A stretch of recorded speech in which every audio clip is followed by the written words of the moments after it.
Bismillahirrahmanirrahim. Assalamualaikum warahmatullahi wabarakatuh. Halo teman-teman, kembali lagi bersama saya, admin dari grup teori dalam seri video jawaban pemicu kimia organik 2. Oke, sekarang kita udah masuk pemicu 4. Ntar lagi nih ujian 1. Lama lagi. Nah, pemicu 4 kita masih bahas asam karboksilat dan turunannya. Tapi sekarang kita lebih fokus di turunan asam karboksilatnya. Nah, nomor 1 itu kita bagi jadi A, B, dan C. Nah, katanya di sini kita harus memberikan order of reactivity of an acid derivative toward nucleophilic. Nah, kalau teman-teman jeli, sebenarnya ini mirip, ini soalnya itu kalau saya bilang sama ya dengan nomor 8 di pemicu 3 kimia organik 2. Nah, jadi kalau kita tulis itu ada 4 turunan utama dari karboksilat. Yang pertama asil halida, kedua anhidrida, yang ketiga ester, terakhir amida. Nah, sesuai yang sudah kita jelaskan di nomor 8 di pemicu 3, bahwa yang paling reaktif itu dari atas ke bawah, dari bawah ke atas itu paling reaktif adalah asil halida. Ini lebih reaktif karena apa? Gugus pergi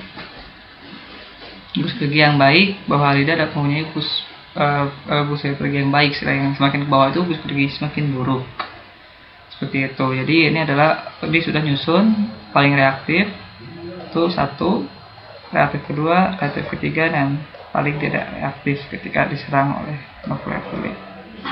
Nah, kita lanjut ke B. Nah, di B katanya relate with the interconversion of acid derivative. Artinya kita merelasikan bagaimana kereaktifan ini dengan nucleophilic, ya, serangan nucleophilic. Asil halida, nah, anhidrida, lalu ada ester, terakhir amida.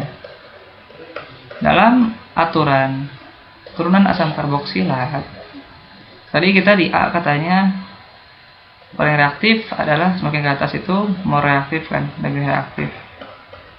Nah, artinya dalam asam derivatif semakin reaktif suatu turunan asam karboksilat, maka dia bisa diturunkan ke senyawa yang lebih tidak reaktif.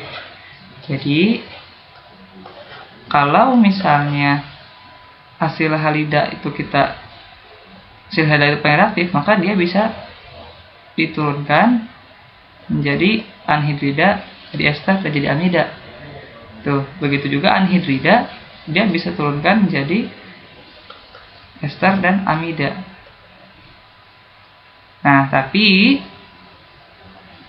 kalau senyawa yang kurang reaktif itu tidak bisa kalau senyawa dari anhidrida ke asil halida itu tidak bisa terjadi karena dia kurang reaktif.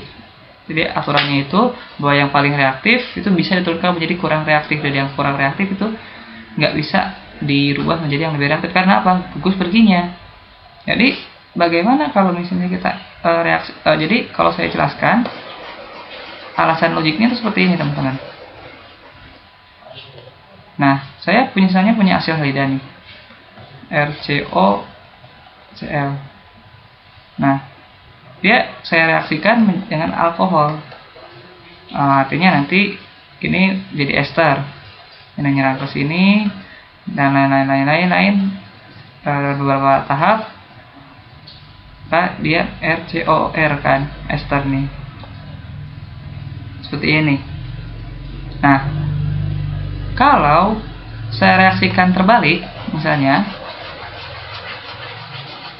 kalau tadi berarti kan menghasilkan gugus pergi Cl kan, nah itu gugus pergi yang baik. Tapi kalau saya reaksikan terbalik, misalnya RCOCH3 misalnya direaksikan saya dengan Cl minus, tuh saya reaksikan ke sini, terjadi sebenarnya adisi di sini. Ini akan naik ke atas kan. Mengapa sih yang kurang reaktif nggak bisa dinaikkan ke yang lebih reaktif? Karena gugus perginya ketika terjadi intermediate kayak gini, ini kan intermediate nih. Nah, ketika ini turun untuk menendang atau untuk melepaskan gugus pergi, itu ester karena metoksi itu tidak mungkin ke sini. Karena metoksi dengan Cl itu lebih baik Cl dari gugus pergi. Jadi ketika Cl menyerang ke sini, dia dilepas lagi oleh karboksilat, sehingga nanti produknya itu menjadi ya seakan-akan tidak ada reaksi, padahal ada. OCH3 ditambah Cl minus, jadi Cl-nya dikeluarin lagi gitu. Jadi ini mengapa alasan yang kurang reaktif tidak bisa dinaikkan ke atas, tapi yang lebih reaktif bisa diturunkan, bisa kita konversi ke bawah. Seperti itu alasan utamanya. Nah, sekarang kita lanjut ke C. Jadi sekarang relasikan dengan kekuatan basa. Jadi udah dijelasin di B tadi. Jadi kan kalau misalnya sebuah gugus pergi itu semakin baik kalau yaitu kurang basa. Kurang basa, less basic. Ini kurang basa. Nah, kalau kita relasikan dengan kekuatan basa, maka semakin tidak reaktif. Misalnya ini asin. Misalnya kalau misalnya saya tulis di sini asil klorida, asil halida. Lalu di sini ada anhidrida, anhydride. Lalu ada ester, lalu ada amida, amide. Maka semakin ke bawah kekuatan basanya, base strength, itu meningkat, increase. Nah, gugus pergi itu tidak menghendak. Gugus pergi yang baik itu harus less basic, artinya harus kurang basa. Jadi kalau semakin ke bawah, semakin kurang aktif karena kekuatan basanya meningkat, sehingga menjadi poor living group atau living group yang jelek. Nah, ini kalau kita relasikan dengan kekuatan basa dari living group atau gugus pergi. Nah, ini halida gugus pergi yang baik gitu. Anhidrida dia punya ion yang terresonansi, ester dia punya metoksi, dan amida mempunyai gugus pergi yang sangat paling buruk ya, paling basa gitu. Jadi memang kekuatan basanya itu meningkat. Jadi ini adalah alasan mengapa B yang mendasari B juga, bahwa tidak bisa interkonversi dari yang kurang reaktif ke lebih reaktif. Seperti itu. Jadi teman-teman, kita review dari A bahwa aktivitinya itu makin ke atas karena gugus perginya makin baik. Lalu yang kedua itu interkonversi, bahwa yang paling reaktif diturunkan menjadi yang kurang reaktif, tapi yang kurang reaktif tidak bisa dinaikkan karena reaksi ini.